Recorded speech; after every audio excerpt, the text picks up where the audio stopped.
우리가 이 말씀에 대해서 많이 이야기해 왔습니다. 그러나 제가 볼 때 많은 분들이 그냥 잊어버리고 사시는 것 같아서 오늘 다시 한 번 더 읽게 되었습니다. 예전에 이제 제가 러시아에 갔을 때에 그 문화를 보면 이 성경에서 말하는 이스라엘 문화를 좀 이해할 수 있게 되었던 것입니다. 다름이 아니라 거기에는 어떤 잔치집뿐만 아니라 연극장에 간다 해도 연극을 보러 가도 예복을 입습니다. 예복을 입지 않으면 들어갈 수가 없어요. 문화가 그렇습니다. 그래서 이제 거기는 이제 겨울에는 춥지 않습니까? 그러니까 외투를 입겠죠. 외투가 예복은 될 수가 없지 않습니까? 그래서 이제 외투를 벗어서 이제 들어가면 입구에 맡기는 데가 있어요. 맡기고 이제 예복을 입고 들어갑니다.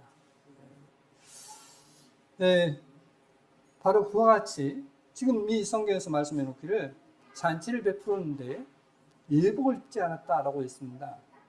예복은 무엇이라 했죠? 이제 기억할까? 예복이 무엇입니까? 예복은 이제 전에 이야기했기 때문에 찾으면 금방 이해할 수 있으리라 생각이 듭니다. 계시록 19장 6절부터 보시겠습니다. 또 내가 들으니 허다한 무리의 음성도 같고 많은 물소리도 같고 큰 내성도 같아서 가로되 할렐루야 주 우리 하나님 곧 전능하신 이가 통치하시도다. 우리가 즐거워하고 크게 기뻐하여 그에게 영광을 돌리세. 어린 양의 혼인 기약이 이르렀고 그 아내가 예비하였으니 그에게 허락하사 빛나고 깨끗한 세마포를 입게 하셨은즉 이 세마포는 성도들의 옳은 행실이로다 했습니다. 성도들의 옳은 행실, 이 세마포가 성도들의 옳은 행실이라고 했습니다. 바로 이 세마포가 뭐냐면 지금 예복입니다. 그러니까 세마포라는 것은 아주 고운 옷이라는 그런 의미입니다. 세마포가 뭐냐? 세마포를 누가 예배했다냐면 그 아내가 예배했다 했습니다. 그러니까 신랑 대신 주님을 맞이하는데 신부가 자기가 옷을 준비했던 옷을 입게 한다는 것입니다. 근데 이것이 뭐냐면 이제 구약 성경에 있어서 율례. 근데 놀랍게도 신약 성경에는 율례가 단 한 번도 나오지 않습니다. 그러면 이 율례는 뭐냐면 출애굽기 20장부터 23장까지를 24장에서 뭐라고 말씀드릴 거냐면 율례라고 말씀드릴 것입니다. 근데 이 율례를 율례를 이제 미시파트라는데 그 율례를 이제 신약성에서는 이제 디카이오마라고 합니다. 그래서 그것이 바로 뭐냐면 똑같은 단어예요. 결국은 율례 옷입니다. 우리가 쉽게 이야기하는 하나님의 계명 율법을 이야기하고 있습니다. 율법 옷을 입는다. 그런데 저는 저희 교회를 보면 입지 않은 사람들이 있습니다. 율례 옷을 입지 않았어요. 율례 옷을 입지 않았는데 나는 믿으니까 천권다라고 그렇게 착각을 하는 것입니다. 저는 그것을 전해주고 싶은 거예요. 그래서 주님께서 말씀하시기를 각 사람의 행한 대로 갚아준다는 말씀이 뭐냐면 하나님의 말씀을 따라서 순종했던 그만큼 하나님께서 이제 그에게 복을 주신다 하는 그런 뜻입니다. 그런데 아예 그 옷을 입지 않은 사람들이 있습니다. 무슨 말이냐면 옷을 입는다는 것은 그 말씀대로 그 하나님의 율법대로 사는 것인데 그러면 하나님의 백성이 뭐냐? 누가 하나님의 백성이고 누가 하나님 앞에 죄를 용서받느냐? 사람들은 이제 나 예수님으로 인해서 예수로 인해서 내 죄가 용서됐어. 나 믿어. 라고 이야기를 합니다. 근데 성경에서는 놀랍게도 그걸 인정해주지 않은 사람들이 있어요. 저는 그걸 정말 가르쳐주고 싶은 것입니다. 근데 사람들은 그 심각성을 모르는 것입니다. 예, 그래서 히브리서를 보시면 이런 말씀이 있습니다. 한번 보시겠습니다. 히브리서 10장 14절입니다. 저가 한 제물로 거룩하게 된 자들을 영원히 온전케 하셨느니라. 또한 성령이 우리에게 증거하시되 주께서 가라사대, 무엇을 증거하냐면 한 제물로 거룩하게 된 자들을 성령께서 증거하신다 했습니다. 그러니까 하나님께서 증거하신다는 것입니다.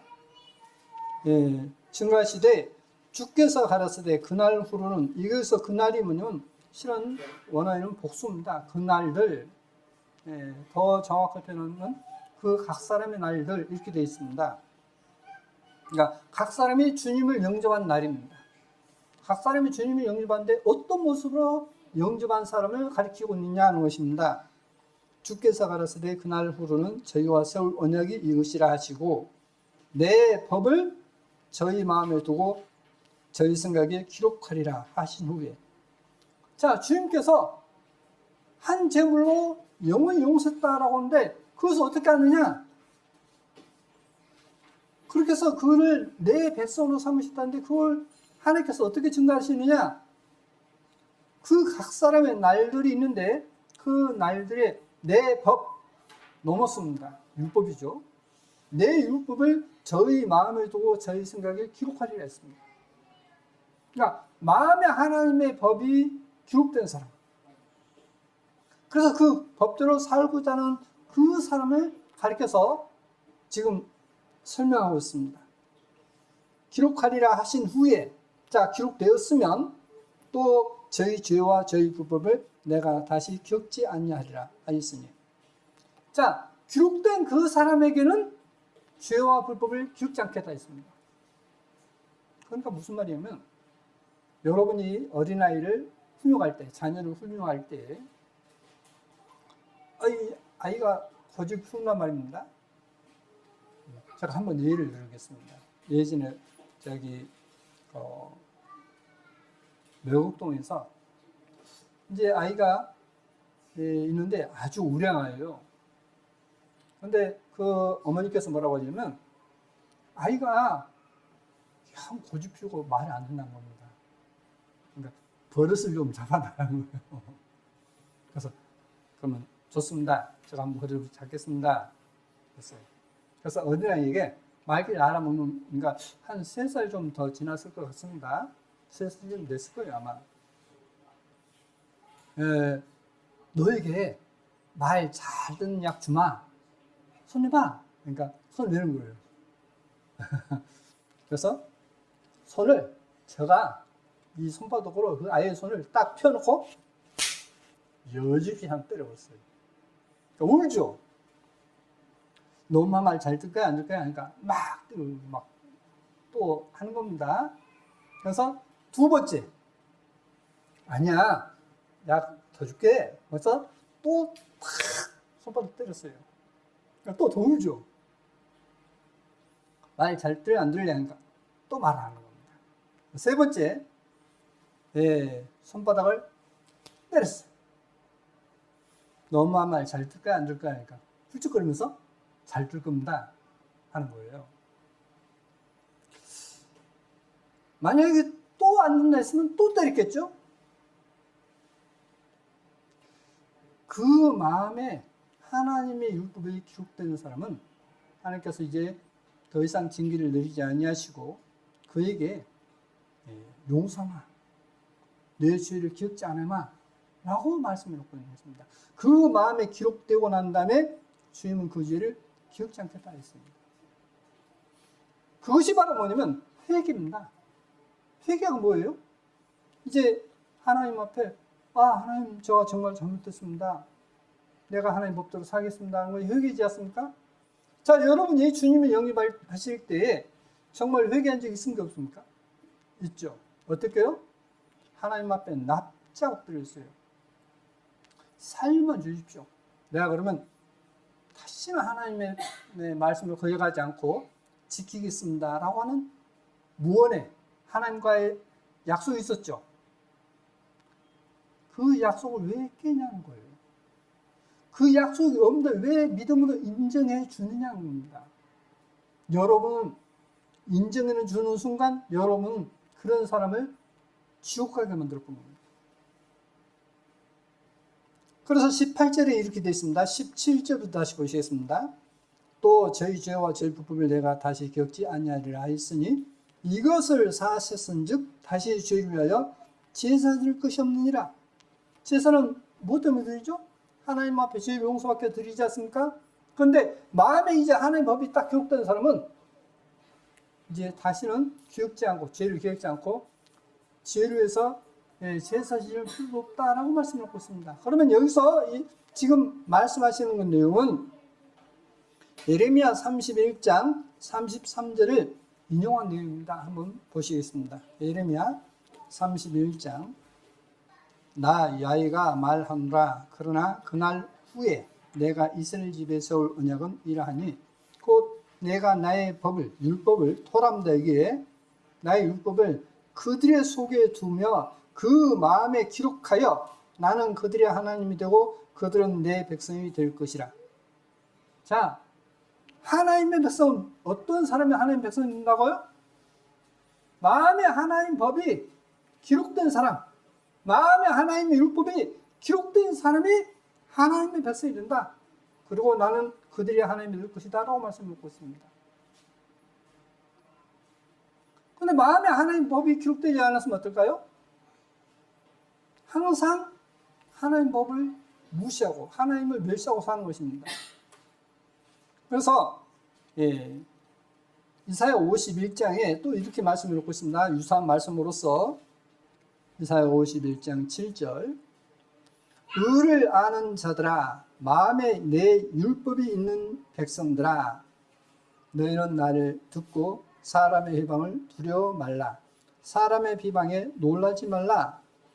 그들은 옥같이 좀에게 먹힐 것이며 그들은 양털같이 벌레에게 먹힐 것이로되 나의 의는 영원히 있겠고 나의 구원은 세세에 미치리라. 하나님의 구원은 영원히 있다. 그러니 너희는 내 율법이 너희 마음에 있는 너희들은 두려워하지 마라. 이렇게 말씀하고 있습니다. 문제는 율법이에요. 그 율법이 내 마음에 있느냐는 것입니다. 그 율법 마음에 있으면 항상 살 때 어떻게 살까요? 그 율법에 따라 살겠죠. 근데 마음에 없으면 그 율법 완전히 무시해 부르고 삽니다. 이게 문제인 거예요. 율법 무시하고 사는 사람은 다시 말씀드리지만은 천국 못 갑니다. 그게 바로 예복이 없는 자예요. 예복이 없는 자가 그런 자입니다. 여러분이 아시다시피 우리나라에 대해서 지금 많은 이 하나님을 섬기는 사람들이 하는 이야기를 들으시죠? 우리나라의 앞으로 역사가 아주 암담합니다. 큰 어려움이 있을 것이라고 얘기합니다. 그런데 여러분 지금 보시죠? 일본이 경제 보복에서 우리나라가 지금 수출이 확 줄어들면서 완전히 망조 들어가는 걸 아시죠? 이렇게 가면요 앞으로 고통을 받습니다. 왜 그런 줄 아십니까? 왜 우리나라가 고통을 받는 줄 아십니까? 그 이유는 여러분 때문입니다. 여러분이 하나님을 무시한 것만큼 하나님께서 이 나라에 고통을 줘요. 그래서 모든 사람이 다 고통을 받게 합니다. 그 증거가 뭐냐? 이스라엘 보십시오. 이스라엘이 하나님의 증인이라 했지 않습니까? 사사기로부터 해서 쭉 말씀 보시면 이스라엘 민족이 하나님을 잘 섬기면 이스라엘 민족에 뭐가 있었죠? 풍요로움이 있었습니다.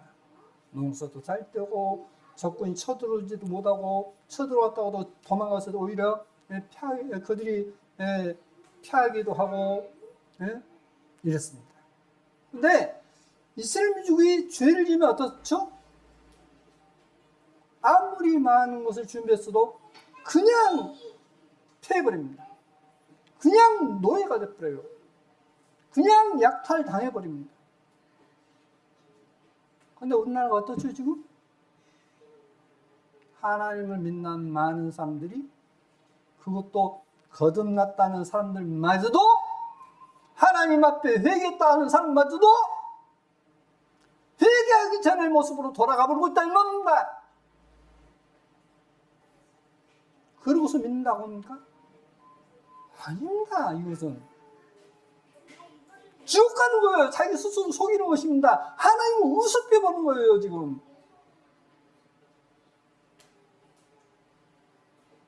여러분, 정신 차려야 돼요. 제가 이야기하는 것은 아무것도 아닙니다. 제가 여기서 이 자리에서 무슨 험한 말을 해도 그건 아무것도 아니에요. 왜? 성경 봅시오. 얼마나 하나님께서 무서운 벌을 내리는지 역사를 통해서 아시지 않습니까? 여러분들이 많이 들어보시지 않습니까? 왜 그걸 못 보고 아니하게만 생각하냐입니다.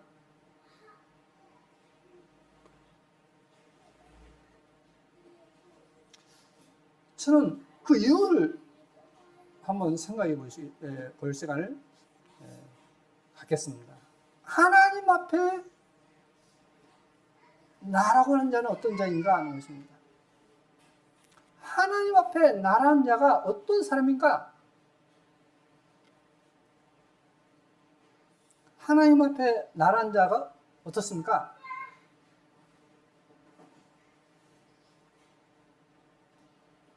그렇게 대단합니까?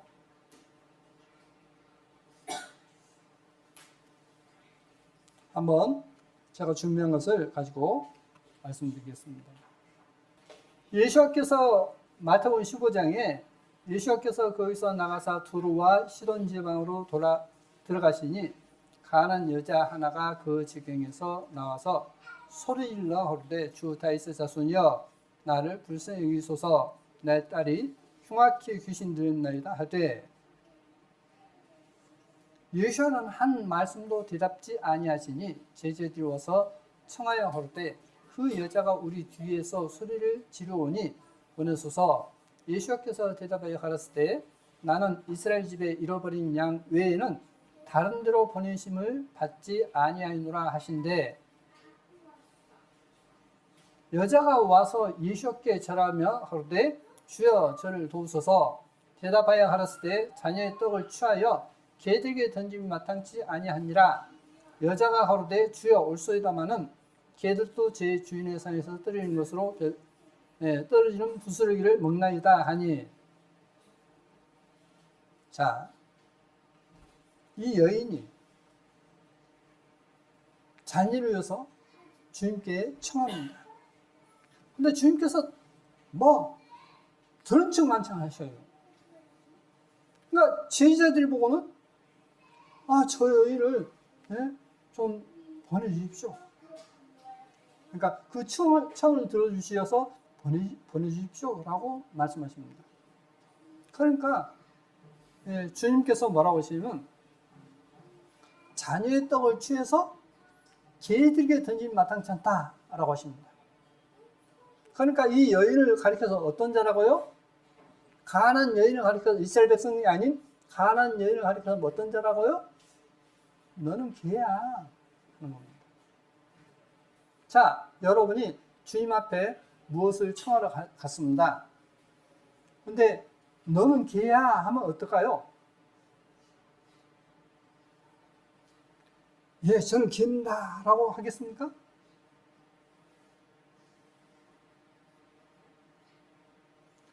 그런 마음이 아니면 하나님의 말씀을 들을 수가 없어요. 그런 나는 개만 또 못하다라는 그런 낮은 마음, 겸손한 마음을 갖지 않으면 여러분이 죽었다 깨어나도 주님의 말씀을 들을 수가 없습니다. 여자가 가로되 주여 올소이다. 그렇지만 개들도 제 주인의 상에서 떨어지는 것을 떨어지는 부스를 먹나이다. 그래도 개도 그 상에서 떨어진 것을 먹지 않습니까? 그러니까 그 부스라도 좀 주십시오 라고 하는 겁니다. 그러니까 저는 개입니다. 그러면 사람 취급 받는 것입니까? 안 받는 것입니까? 안 받는 거예요 지금. 그런다 할지라도 주님께 붙드는 마음, 그게 믿음이다니까요. 근데 왜 그리 교만한 마음을 하냐 이 말입니다. 누가 주는 마음인지 아십니까? 다른 거 아니에요. 사단이 주는 마음입니다. 성경에 얼마나 많이 나옵니까? 베드로 보고 사단아 물러가라 하지 않습니까? 사단이 주는 마음을 가지면 주님 말씀을 이해하지 못하고 하나님의 율법이 무시되어 보는 거예요. 제가 여러분에게 대단하다고 지금 이 자리에 와서 말씀드리라는 얘기가 아닙니다. 저는 아무것도 아니다니까요. 단지 저는 하나님의 말씀을 대변할 뿐이에요. 대언할 뿐입니다. 하나님의 말씀이 이렇다라고 소개할 뿐입니다.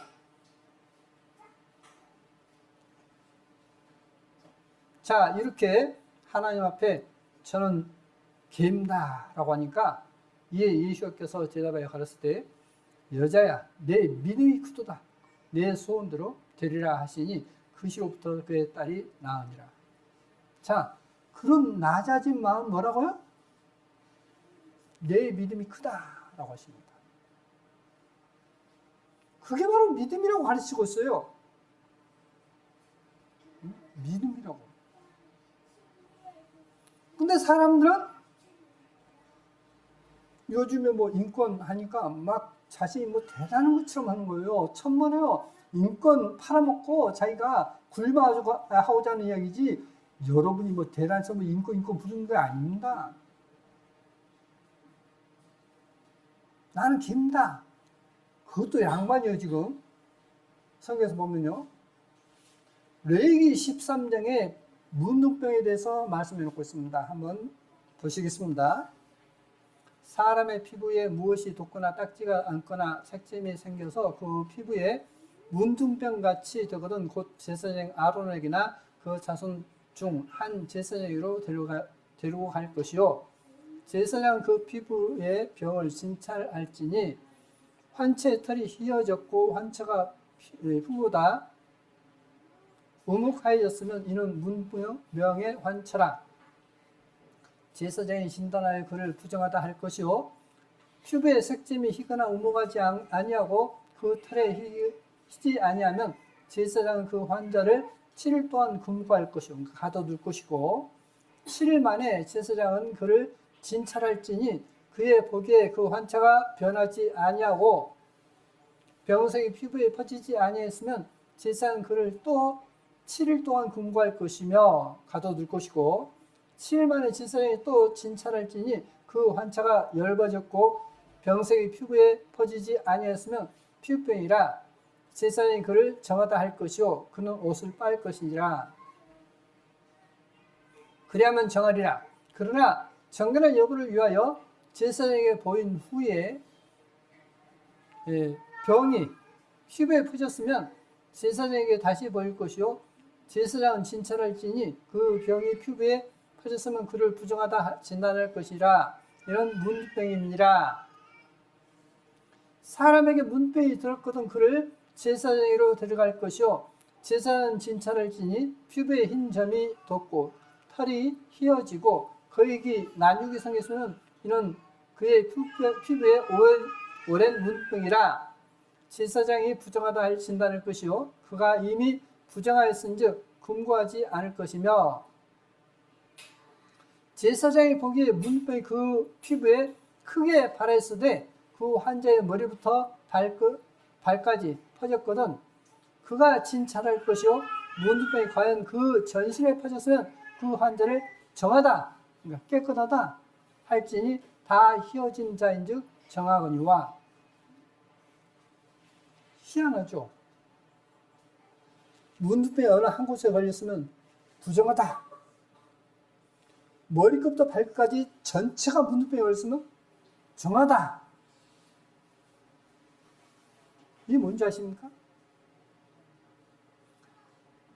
우리는 하나님의 율법을 통해서 머리끝부터 발끝까지 마음속으로부터 해서 오모일까지 내가 하나님 앞에 죄인이구나 하는 것을 알았습니다. 그래서 그런 죄인으로 하나님 앞에 회개했어요. 그리고 주님을 영접했습니다.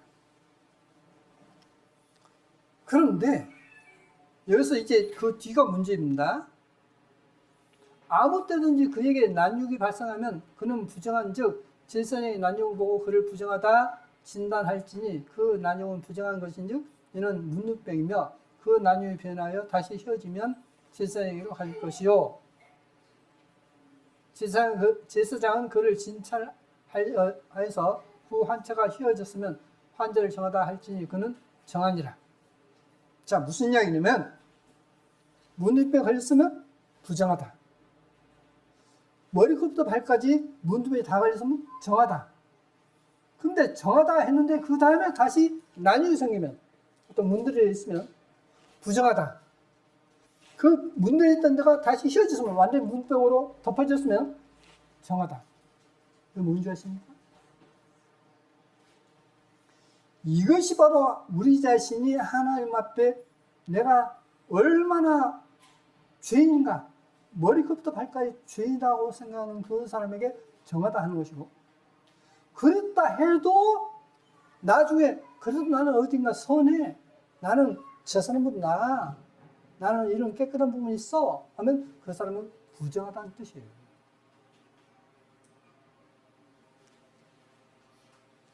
그러면 머리끝부터 발끝까지 문병이 걸린 사람은 그때 당시만 해도 문병이 걸리면 어떠죠? 짐 밖에 내쫓겼어요. 뭐 이것을 이제 일시시대 때 이 문둥병 환자들을 속도해서 이제 그들이 잘못 대우한 것도 있지만은 그러나 한 곳으로 모았던 것은 잘한 것이죠. 일본이 잘했다는 이야기가 아니에요. 성경에서는 그렇게 하라 했습니다. 짐 밖에 두어라 했습니다.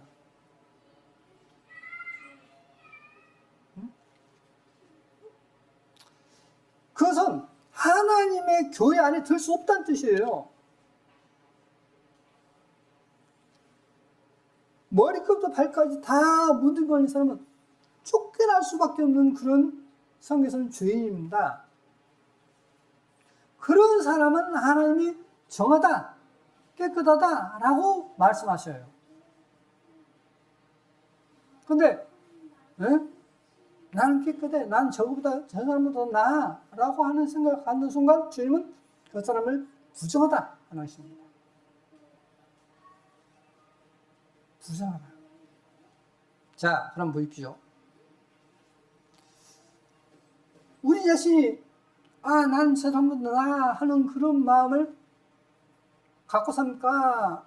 아니면 난 정말 하나님 앞에 내가 아무리 한다 해도 정말 죄인이야 라고 하는 마음을 갖습니다.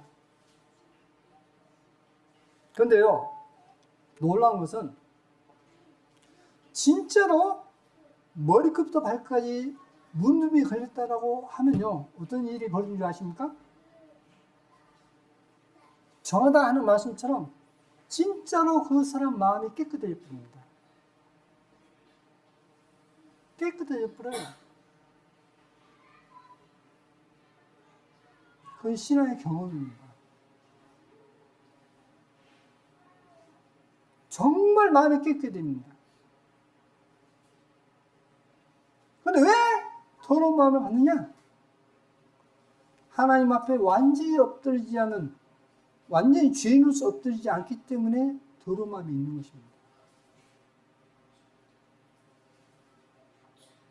하나님 앞에 겸손히 회개하십시오. 우리는 점점 주님의 때를 이제 가까이서 보게 될 것입니다. 틀림없이 보게 될 거예요. 우리 자신이 하나님 앞에 얼마나 작은 자인가 하는 것을 한번 생각해 보시겠습니다.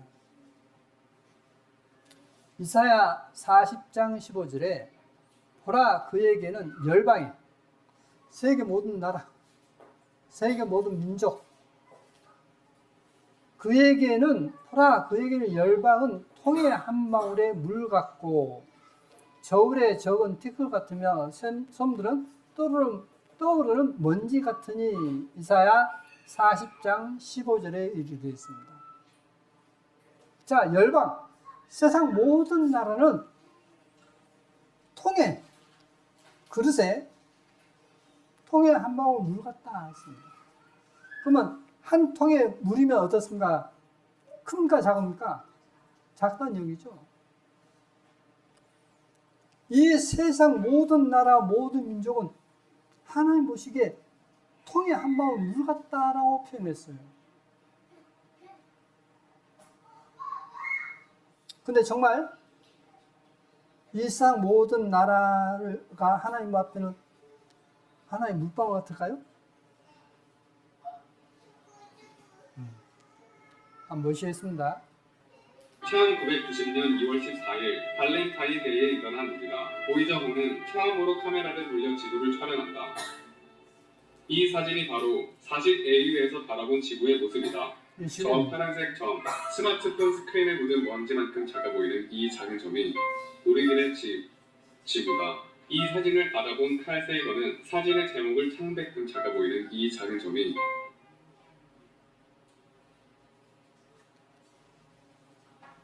자, 이것이 큰가 작습니까?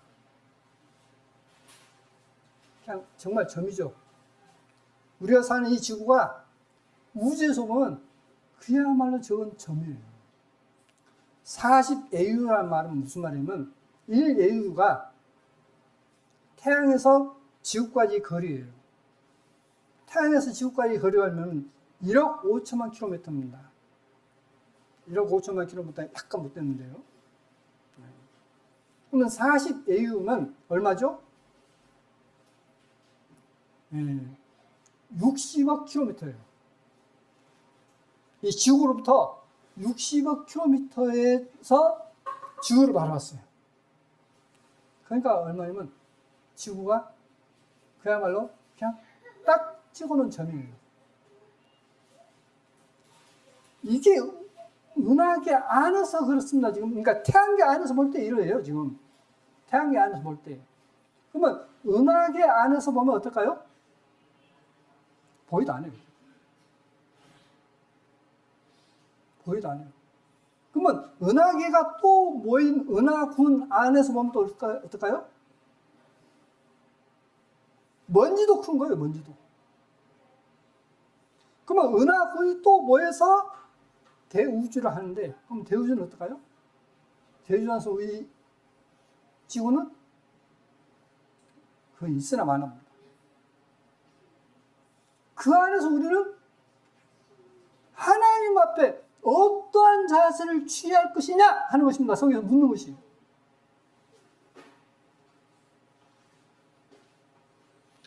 하나님께서 우리에게 묻는 것이 뭐냐? 이 이사야 40장에 있는 말씀처럼 이 열방은 통 안에 있는 하나의 물방울에 불과하다라고 하신 하나님께서 이 우주를 설명하시는데, 그건 너는 뭐야? 너는 질그릇 조각 중에 하나다. 근데 그 토기장이를 가리켜서 뭐 손이 있네 뭐 어찌네 웃기는 소리 하지 마라 하는 걸 지금 성경에서 말씀하고 있습니다. 자, 그 하나님 앞에, 그 위대하신 하나님 앞에 그 하나님께서 공포하신 율법, 이 우주 만물이 하나님의 말씀에 따라서, 법에 따라서 움직인다 했는데, 만물은 다 성경에 보면 이 만물은 이사야서 1장에도 나왔다시피 만물은 다 하나님 앞에 순종하는데 우리 인간만 불순종한다는 거예요. 우리 인간만. 그게 여러분과 저가 되면 안 된다는 이야기입니다. 지금 그 불순종하는 사람은 하나님께서 버리시겠다는 거예요. 그냥 벌을 내리시겠다는 겁니다. 그게 바로 뭐냐면 지옥입니다. 자, 보시겠습니다. 이 우리가 사는 은하계가 지름이 얼마냐면 12만 광년입니다. 12만 광년. 이 두께가 1000광년. 12만 광년이라는 것은 뭐냐면 빛이 12만 년 동안 간 거리예요. 그런데 전에 이 지구가 태양이 은하계를 중심으로 얼마를 어떻게 돈다고요? 시속 217km를 날아간다 했어요. 초속. 똑딱 하는데 217km를 날아가요. 그러면 이 지구상에 그렇게 빠른 물체가 있습니까? 없죠. 그런데 이 은하계가 초속 600km로 움직입니다. 초속. 은하계가 우리가 사는 은하계가 초속 600km 날아가고 더 빠르죠 이제. 그게 은하군입니다. 그러면 은하군은 또 얼마나 더 빠르겠느냐 이 말이에요. 상상을 초월해보죠. 그러면 우리 인간이 아무리 좋은 기기를 만들어도 그렇게 만들 줄을 못해요. 그렇지 않습니까? 그런데 너가 지금 뭐라고?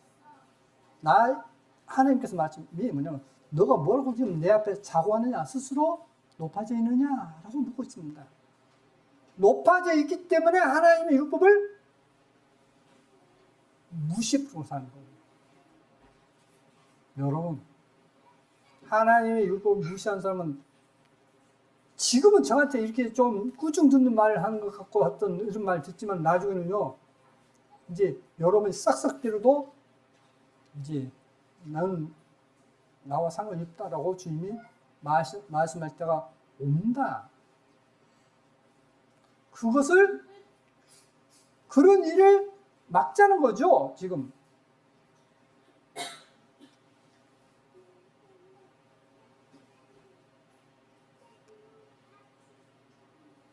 자, 그러면 이 우주가요 얼마나 광대한지 한번 보시겠습니다.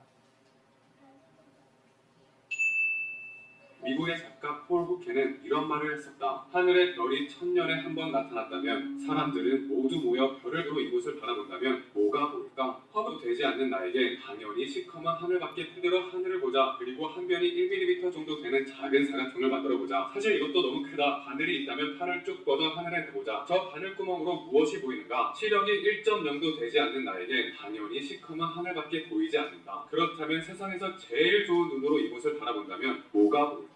허블 망원경이라고 들어봤을 것이다. 영화 그래비티에서 등장하기도 했던 거대 망원경으로 천문학에서는 없어서는 안 되는 13.2m의 우주 망원경이다. 허블 망원경은 1990년 처음으로 우주에 있는 천체를 관찰하기 위해 궤도에 올려졌다. 말 그대로 별을 관찰하기 위해 별에 초점을 맞췄고 행성을 관찰하기 위해서 행성에 초점을 맞췄다. 그러다 1993년 로버트 윌리엄이라는 야망찬 천문학자가 허블 망원경의 총책임자에 자리하게 되면서 처음으로 천체가 아닌 다른 곳에 관심을 갖기 시작한다. 그가 보고 싶어 했던 것은 별도 아니고 행성도 아니고 은하도 아니었다. 그의 관심은 저 검은 하늘에 있었다. 근데 이건 미친 생각이었다. 수조원이 들어간 망원경이 되다가 이렇다 할 결과물이 안 나와 언론에서는 강한 질타를 하고 있었고 하루빨리 무엇인가를 촬영해 성과를 보여줘야 하는 상황이었기 때문이다. 게다가 전세계 천문학자들이 앞다퉈 사용하고 싶어하는 이 망원경으로 빈 공간을 보겠다니. 그러나 로버트 윌리엄은 모든 신념을 가지고 마침내 결정을 내린다. 1995년 그가 이끄는 허블 망원경 팀은 처음으로 저 검은 하늘을 내다본다. 아무것도 없어 보이는 저 하늘로 망원경을 돌리고 최대한 멀리 보기 위해 바늘구멍만한 면적에 초점을 맞춘다. 그리고 장작 10일 동안 저곳에서 나오는 빛을 모두 모아 이미지 촬영을 한다. 그리고 그렇게 나온 결과가 세상을 충격에 빠뜨린다. 왜냐하면 저 작은 하늘에서 3000개의 은하가 찍혔기 때문이다. 자, 보십시오. 이렇게 손을 쭉 뻗어서 바늘 있지 않습니까? 바늘구멍을 통해서 본 저 멀리 있는 곳을 보니까 아무것도 보이지 않는데 보니까 3000개의 은하계가 보였어요. 약 2천억 개의 별로 구성된 은하계가 자그마치 3,000개. 그럼 말씀과 적습니까? 어마어마하죠? 응? 어마어마합니다. 자, 계속 보시겠습니다. 허블 망원경이 촬영한 이 사진에서 앞에 있는 별 몇 개를 제외하고 반짝이는 모든 점이 다 은하다. 정말 경악스러운 사진이었다. 혹시 우리가 조금 특이한 부분을 촬영한 건 아닐까? 다른 것을 촬영하면 다른 결과가 나오는 건 아닐까? 믿기 힘든 결과에 허블 망원경 팀은 이것도 촬영해보고 저것도 촬영해보았지만 결과는 모두 같았다. 세상에서 가장 좋은 눈으로 먼 곳까지 볼 수 있게 되자 검은 하늘에서 은하가 빼곡하게 나타났던 것이다. 그리고 이 사진은 2014년 처음으로 대중에게 공개된 사진이다. 장작 4개월 동안 촬영한 이 사진에는 은하가 무려 10,000개가 찍혀있다. 저 작은 점 하나하나가 모두 은하다. 4개월 동안 하늘, 아무것도 없다는 그 하늘 보니까 바늘구멍으로 하나만 봐도 3,000개. 근데 이 어마어마한 은하계를 은하계가 있다는 것을 봤습니다. 다시 한번 보시겠습니다. 볼 수 있게 되자 검은 하늘에서 은하가 빼곡하게 나타났던 것이다. 그리고 이 사진은 2014년 처음으로 대중에게 공개된 사진이다. 장작 4개월 동안 촬영한 이 사진에는 은하가 무려 10,000개가 몇 개가 찍혀요? 10,000개. 아무것도 없다라고 했는데 그곳에 은하계가 10,000개가 찍혔습니다. 4개월 동안. 자, 계속 더 보시겠습니다. 찍혀있다. 저 작은 점 하나하나가 모두 은하다. 그리고 재미있는 건 저 은하 하나에 대략 2천억 개의 별이 있다는 사실이다. 은하 하나에 얼마요? 2천억 개. 자, 그런데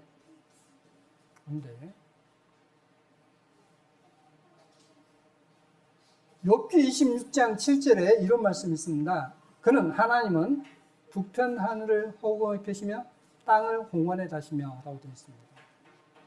북편 하늘 허공이다. 아까 발을 쭉 뻗어서 바늘구멍을 통해서 본 것이 3,000개의 은하계가 보였다 했죠. 그런데 북편 하늘에 허공이 있다. 아무것도 없는 빈 공간이 있다라고 성경의 말씀을 놓고 있습니다. 보십시오. 중앙일보의 신문인데 우주에 불가사의 공간이 있다. 미국의 3대 천문대에서 관측 결과 밝혀져. 우주 공간 속에 현대 과학으로는 해석이 안 되는 빈 공간이 있음이 확인돼 지금까지의 우주 생성 이론이 근본적으로 바뀔지도 모른다는 관측 결과가 나왔다. 미국의 3대 천문대에서 망원경을 사용해 관측한 결과 우리가 관측할 수 있는 우주의 거의 1%에 해당하는 거대한 부분이 다른 부분과는 달리 비어있음이 확인된 것. 이 공간은 북두칠성과 목동자리 뒤 지구에서 약 4억 광년 되는 거리에 있으며 지름이 무려 3억 광년에 이르는 거대한 것으로 알려졌다. 보통 이 정도의 크기이면 약 1천억 개의 별로 구성되는 은하가 2,000개는 들어갈 수 있는 공간이 된다 했습니다. 이게 바로 뭐냐면 여기입니다.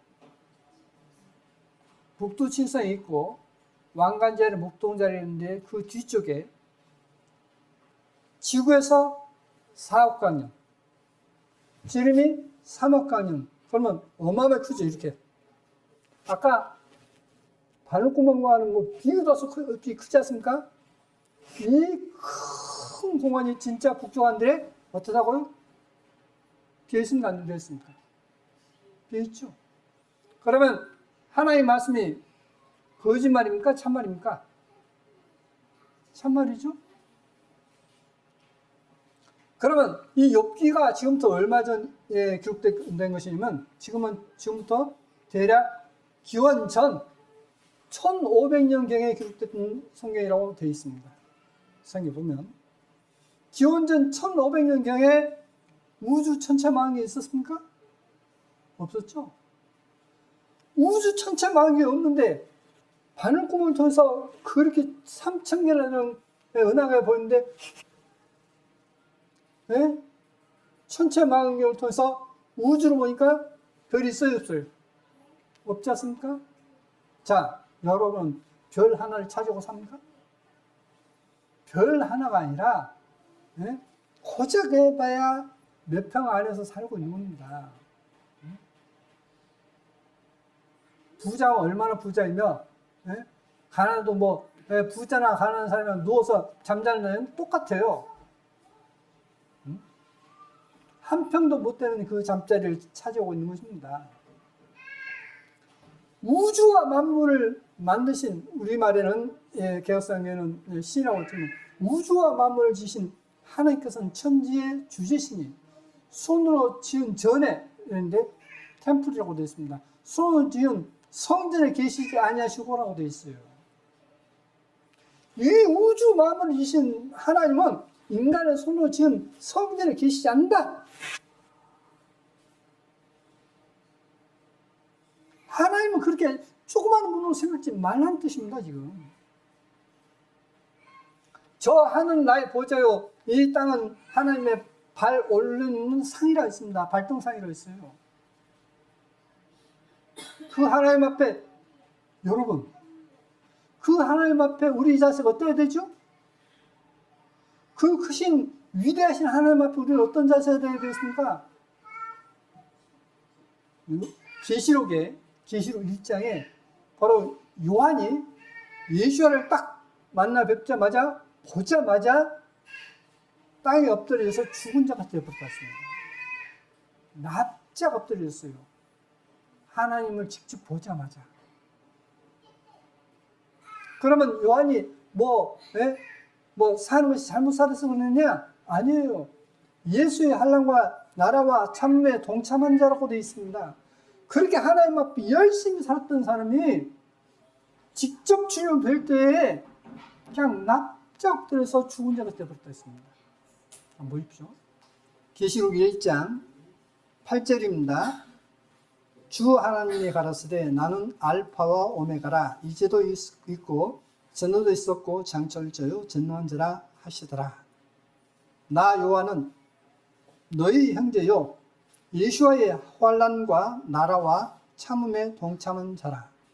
하나님의 말씀과 예수와의 증거를 인하여 반모라는 섬에 있더니. 자, 주님께서 말씀하십니다. 말씀할 때 주님을 뵙죠. 17절부터 보시겠습니다. 17절. 내가 볼 때에 그 발 앞에 엎드러져 죽은 자 같이 되매 그가 오른손을 내게 얹고 가라사대 두려워 말라. 나는 처음이요 나중이 곧 산 자라. 내가 전에 죽었었나. 누가 죽으셨다고요? 주 하나님께서. 내가 전에 죽었었다. 근데 그 주 하나님 보니까 발 앞에 엎드려져 죽은 자 같이 되매 했습니다. 사도 요한이요 주님을 딱 보는 순간 발 앞에 엎드려서 그냥 죽은 자 같이 되어버렸어요. 근데 성경이 다 그래요. 이사야 6장에도 이사야가 하나님 보자마자 나는 이제 망했습니다. 납작 엎드릴 겁니다. 그 마음이 있어야 돼요. 뭐 때문에요? 하나님의 위대하심과 내가 하나님 앞에 얼마나 비참한 죄인이라는 것을 발견하는 순간 그 일이 이루어집니다. 그게 회개예요. 근데 온라인 믿는 사람들은 그런 회개가 없어요. 그런 회개했던 사람마저도 잊어보고 삽니다. 다시 자기가 뭐 대단한 것처럼 잘난 것처럼 자기가 똑똑해서 된 것처럼 자기가 어떤 열심히 해서 된 것처럼 하나님께 영광을 돌리지 않고 자기 자신이 영광을 취해버리는 어리석은 범함인 것입니다. 여기서 우리가 돌이켜야 돼요. 그러지 않으면 하나님께서 그것을 알게 하기 위해서 우리에게 고통을 줍니다. 아니, 고통받는 거 아무것도 아닙니다. 그 고통받고도 뉘우치지 못해서 결국 지옥 가는 것이 불쌍한 거죠. 우리가 처음 믿음을 갈 때 그 하나님 앞에 납작 엎드렸던 모습으로 우리가 돌아가지 않으면 하나님은 우리를 버리십니다. 명심하십시오. 하나님은 위대하신 분이에요. 하나님께서 말씀하신 것은 조금도 거짓말이 없습니다. 자, 그래서 잠언 16장에 교만은 패망의 선봉이요 거만한 마음은 넘어짐의 앞잡이니라. 겸손한 자와 함께 마음을 낮추는 것이 교만한 자와 함께 탈춤을 나는 것보다 나으니라 했습니다. 그래서 교만한 자는 패망의 선봉 가장 먼저 망한다 했습니다. 두 번째, 주님께서 말씀하시기를 수고하고 무거운 짐진 자들아 다 내게로 오라. 내가 너를 쉬게 하리라. 나는 마음이 온유하고 겸손하니 나의 멍에를 메고 내게 배우라. 그러면 너희 마음이 쉼을 얻으니. 마음이 온유하고 겸손하다 했습니다. 자, 하나님과 마귀의 차이가 뭐냐? 마귀는 교만한 마음을 먹습니다. 그래서 어떻게든지 남 바꿔서라도 높아지려고 하는 거예요.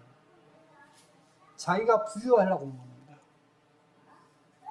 그것이 오늘날의 독재자들이에요. 독재자들은 어떻습니까? 국민들 집 받고 자기가 다 차지하죠. 하나님과 마귀 차이는 하나님은 겸손한 마음을 가졌고 마귀는 교만한 마음을 가졌습니다. 하나님께서는 온유한데 마귀는 강팍해요. 악랄합니다. 이는 내 멍에는 쉽고 내 짐은 가벼움이라 하시니라 했습니다. 자, 그래서 우리가 겸손한 마음을 가져야 됩니다. 그러면 아브라함을 믿음의 조상이라는데 아브라함이 어떤 인간인 것입니다. 아브라함. 창세기 18장에 보시면 야훼께서 알았으되 내가 만일 소돔 성중에서 의인 50을 찾으면 그들을 위하여 온 지경을 용서하리라. 하나님께서 소돔과 고모라를 멸하겠다 하시니까 아브라함이 하나님은 공의를 행하시는 하나님 아니십니까? 근데 만약에 의인과 악인을 함께 멸하면 이게 공의 하나님이 되지 않지 않습니까? 만약 의인 50명 있으면 어떻게 하시겠습니까? 그러니까 하나님께서 말씀이 50명만 있어도 멸하겠다는 것입니다.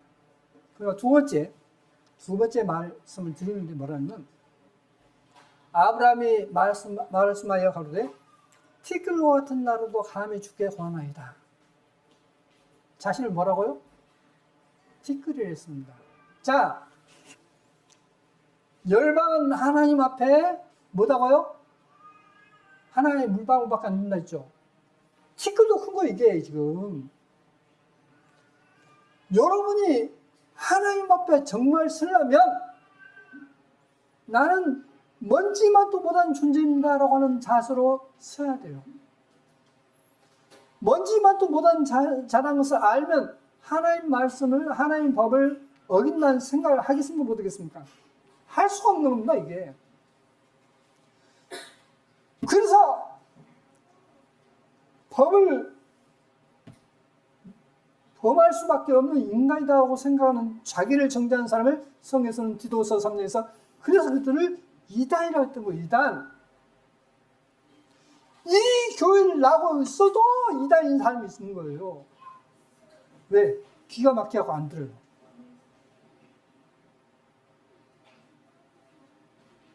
이단이 다른 게 아닙니다. 그 마음에 하나님 법이 없고 자기를 정죄하고 우리 인간은 그렇고 그런 인간 아니야? 하면서 죄 짓는 것. 그러니까 하나님 앞에는 뻔뻔스럽게 죄 짓는 것. 그것이 바로 이단입니다. 자, 첫 번째, 너는 나 외에 다른 신들을 에게 맡기니라. 그렇죠? 두 번째, 우상을 만들지 말라 했습니다. 하늘에 있는 것, 땅에 있는 것이나 땅 안에 있는 것이나 어떤 형상도 만들지 말라 했지 않습니까? 우상. 세 번째, 하나님의 이름을 망령을 일컫지 말라 했습니다. 하나님의 이름을 함부로 부르면 안 되죠? 네 번째, 안식일을 거룩히 지키라고 합니다. 근데 사람들이 지킵니까? 지 맘대로요. 아니, 어디 멀리 가서 어떤 일을 보는 상황에서 어떤 모든 것은 일을 해요. 가끔마다 여기에 지나가다가 어떤 오신 분들 있죠. 다른 여기다가 교회 가려다 해서 옷 찾아온 분들 있지 않습니까? 근데 뻔뻔스럽게 나 어디 갈 거야, 나 놀러 갈 거야, 뭐 갈 거야.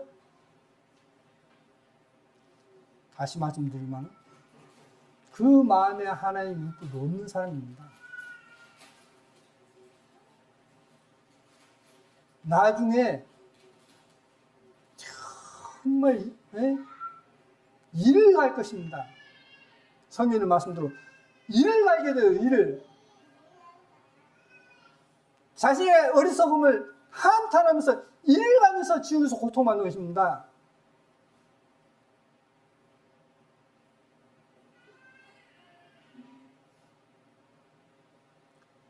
자, 그런 사람들에 대해서 그냥 뭐 좋게 하고 뭐 당연히 그래도 믿음이 있어, 그 정도면 이제 믿음이 점점 좋아지면 돼. 전 그런 달콤한 말을 하고 싶지 않단 말입니다. 그렇게 하면 지옥 간다고 이야기할 수밖에 없는 것입니다. 그게 진정한 하나님의 종이라고 저는 성경에서 보고 있습니다.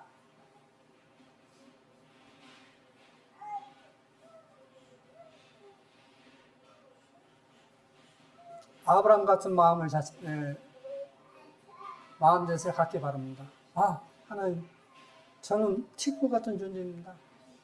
제가 어떻게 감히 하나님께 뭐라고 하겠습니까? 그런 마음으로 하나님을 받들고 하나님의 율법을 바라보십시오.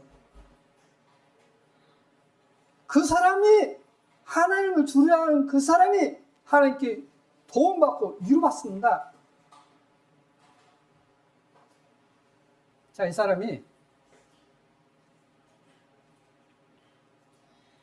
그러니까 종교통합입니다. 이 연합에 시비를 걸고 이 연합이 이단적이라고까지 공격하는 사람들이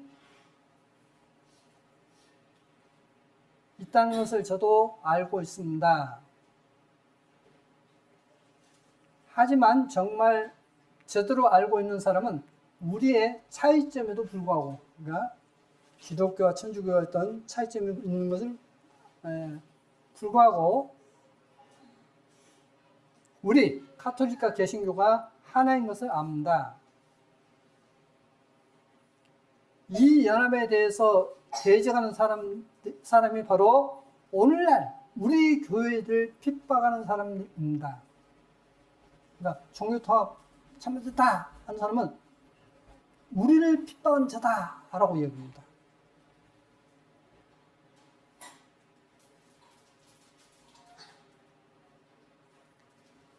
그 사람들이 바로 우리를 피 흘리게 만들고 우리를 영광의 순교자로 만들어줄 대직자들입니다. 그러니까 가톨릭 사람들은 어떻나고요? 종교통합을 반대하는 사람은 순교할 마음으로 싸우겠다는 거죠. 죽이겠다는 얘기입니다. 죽이겠다. 이 자기들이 믿는 대로 따라오지 않으면 죽이겠다는 뜻이에요.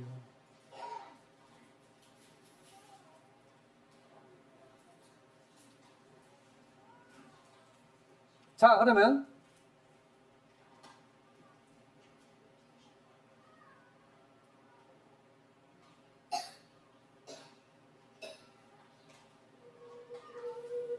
(2014년 4월 21일)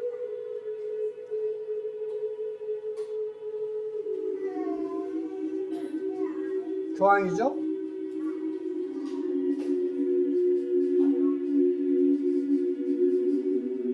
현 교황입니다.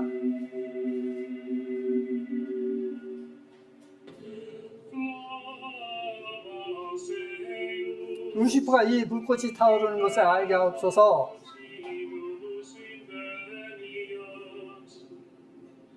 결코 지는 것을 모르는 루시퍼여,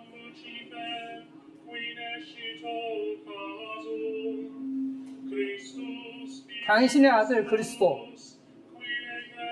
그는 죽음에서 돌아오셔서 인류에게 평화로운 빛을 비추셨고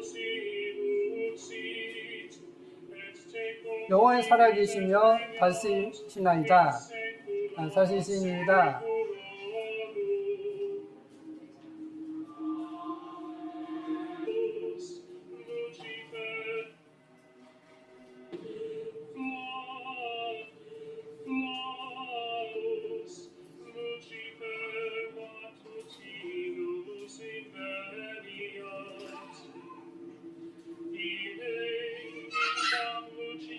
결코 지는 것을 모르는 루시퍼여, 당신의 아들 그리스도. 루시퍼의 아들 그리스도. 루시퍼가 뭐죠? 사단이지 않습니까? 마귀지 않습니까? 예수와가 사단의 아들이라고 해요. 그런데 루시퍼, 사탄,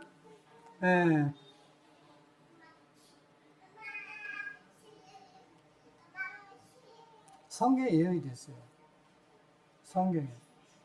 계시록 17장 5절에 그 이마에 이름이 기록되었으니 비밀이라 큰 바벨론이라 땅의 음녀들과 가장 것들의 엄이라 하였더라.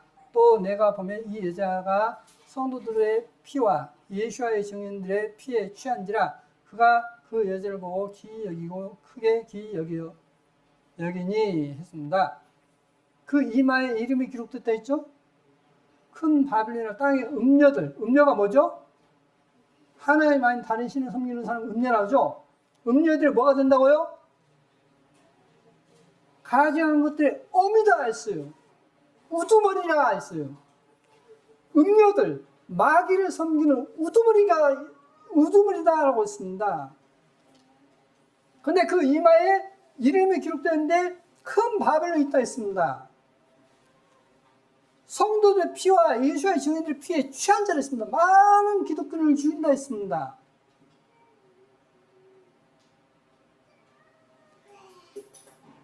자, 출애굽기 28장에 대제사장에 대해서는 너는 또 정금으로 패를 만들어 인을 새기는 법으로 그 위에 새기되 야훼께 성결이라 하고 그 패를 청색끈으로 관 위에 매되 곧 관 전면에 있게 하라. 정금 패를 여호와께 성결해서 금 패를 만들어 가지고 관을 썼는데 전면에 있게 하라 했습니다. 이 패가 아론의 이마에 있어서 그로 이스라엘 자손에 거룩하게 드리는 성물의 직분을 담당하게 하라 했습니다. 자, 이마에 있는 것을 뭐라고 표현했죠? 그러니까 관 전면에 있는 것을 아론의 이마에 있다 했죠. 관 전면을 이마라고 했지 않습니까? 자, 아까 이마에 비밀이라 큰 바벨론이 있지 않습니까? 자, 보십시오. 다시 한번 돌려보겠습니다.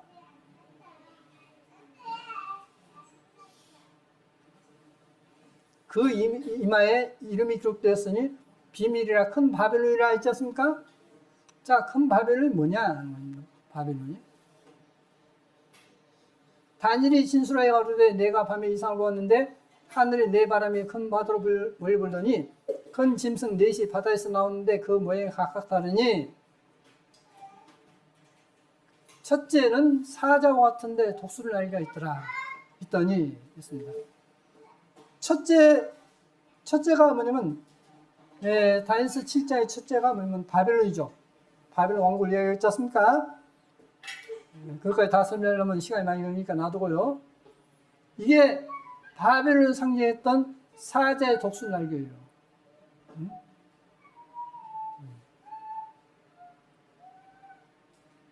크리폰, 사자의 몸에 독수리 머리와 날개 가진 그리스 신화에 나오는 괴물을 했지 않습니까? 이게 바벨론 상징 짐승이었습니다. 그런데 이것이 큰 바벨론에 하나님의 백성을 많이 죽이고 피해 취한 자의 이마에 있을 것이라 했지 않습니까? 바벨론에서 독수리 날개 있죠. 사자의 독수리 날개. 세계 12의 종교 뒤주도 한 다리에 있습니다. 교황 요한 무리 3개가 이렇게 가운데 있고 이렇게 있지 않습니까? 이마에 사제의 독수날개가 있습니까 없습니까? 있죠.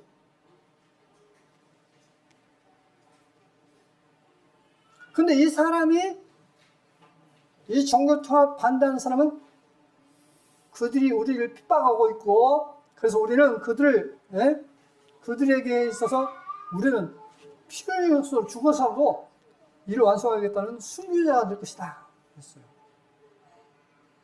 공개적으로 이제 임박했습니까 안 했습니까? 임박했죠. 지금 현재 어떤 시간표를 본다면 그들은 내년 6월 20일 날 네덜란드 헤이그에서 평화공전에서 종교통합 선언을 합니다. 여러분 제발 부탁드립니다. 정신 차리십시오. 여러분에게 전도할 기회도 이제 많지가 않습니다. 네.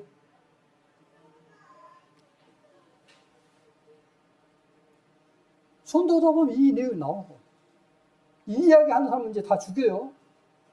그래서 저는 압니다. 저 같은 사람이 제일 먼저 생각할 걸 알아요. 실제 이마에 이렇게 있다라고 하는 것을 이것이 바로 교황이고 하는 내용을 다 이야기하는 사람은 별로 없습니다. 우리가 이길 수 있는 것은 오직 성경에 말씀드린 대로 세상을 이기는 것은 믿음밖에 없다 했습니다. 어떤 믿음이냐? 내가 하나님 앞에 정말 비천한 존재임을 알고 하나님 앞에 엎드려서 그 하나님의 명령을 따라 사는 것. 그것밖에 없어요. 잠시 이 세상에서 어떤 고통받는 거, 핍박받는 거, 어떤 죽는 거 아무것도 아닙니다.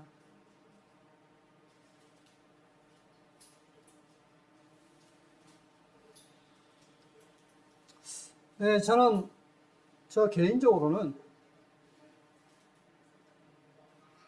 이번 여름 수련회가 마지막이 될 수도 있다고 생각합니다.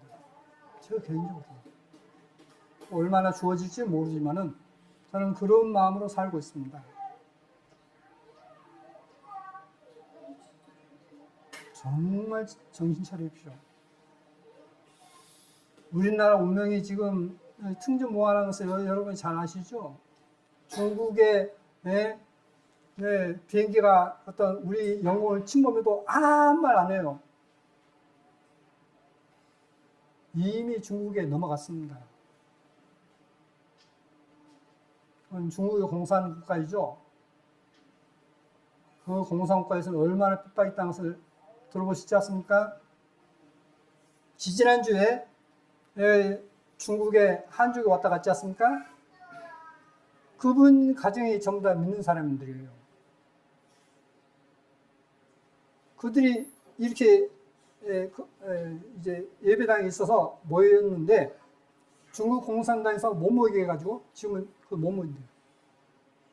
비밀리에 다른 데서 모이고 있어요. 숨어서 예배를 옵니다. 숨어서 예배 올 때 만약 우리 그런 일이 있다면 숨어서 예배 오는데 그 가면 이제 고문당하고 어떤 감옥에도 가고 하는데 어디서 어떤 우리가 몰래 모입니다 하면 올 사람이 몇 사람이 될까요? 참 이게 답답합니다. 이 편한 가운데도 내팽개쳐 버리는데 그 핍박 있으면 어떨까요? 더 신앙 잘할까요? 여러분, 그 마음에 하나님의 율법이 없는 사람은 하나님의 백성이 아닙니다. 하나님 율법에 순종하고자 하는 마음이 없는 사람은 그 사람은 하나님의 백성이 아니라고 성경에 말씀을 놓고 있습니다. 왜 하나님의 백성이라고 착각합니까?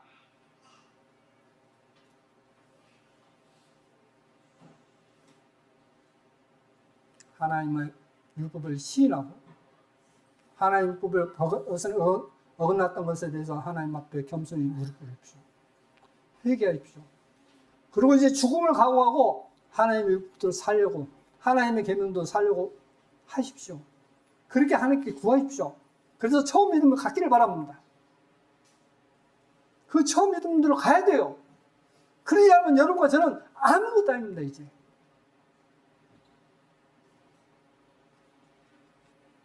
저는 부족하지만은 저에게 주어지는 때까지 저는 하나님 앞에 부족하지만은 말씀에 충실히 하고 가고자 합니다. 누가 알아줘도 말도. 하나님 앞에 오늘 가시면 내가 하나님 율법을 얼마나 등한시하고 살았는가 하는 것에 대해서 하나님 앞에 정말 무릎 꿇고 회개하십시오. 그래서 하나님의 계명에 충실하십시오. 그것이 앞으로 여러분이 주님 맞이하는 의의 옷이라는 것을 아십시오. 하나님의 계명을 따르는 사람은 이스라엘 민족이 광야에서 나와서 광야에서 아무것도 없던 때에 저녁에는 메추라기를 주시고 아침에는 만나를 줘서 먹었습니다. 또 물을 줘서 반석에서 물을 줘서 마셨습니다. 하나님은 그렇게 인도하실 것이라고 되어 있습니다. 그 핍박이 무서운 게 아니에요. 하나님을 의지하는 사람은 하나님께서 보호하십니다. 애굽에서 10가지 재앙을 낼 때도 하나님은 이스라엘 백성들에게 보호하셨습니다. 은혜를 베푸셨어요. 마찬가지로 어떤 핍박이 와도 계시록에서 여자의 남은 자수는 보호할 것이라고 되어 있습니다. 그러려면 하나님 앞에 순종해야 돼요. 보호받고자 한다면 하나님 앞에 순종해야 됩니다. 순종하십시오. 하나님 앞에 날마다 기도하시고 이 나라가 지금 어려운 가운데 있는데 이 나라를 하나님께서 우리 잘못으로 인해서 멸망시키지 마시고 회개하고 지켜달라고 구하십시오. 꼭 기도하십시오. 기도하시겠습니다. 우주와 만물을 지으신 아버지 하나님, 우리는 하나님 앞에 먼지와 또 못한 하찮은 존재임을 말씀을 통해서 살펴봤습니다. 우리의 교만했던 마음을 주님께서 용서해 주시고 은혜 베풀어 주옵소서. 하나님을 알지 못해서 하나님을 멸시하고 살았습니다. 불쌍히 여겨주옵소서. 하나님 앞에 진실로 회개하는 사람에게는 하나님께서 은혜 베푸실 줄 압니다. 은혜 베풀어 주옵소서. 항상 우리를 사랑하시는 거룩하신 예수의 이름으로 기도드립니다. 아멘.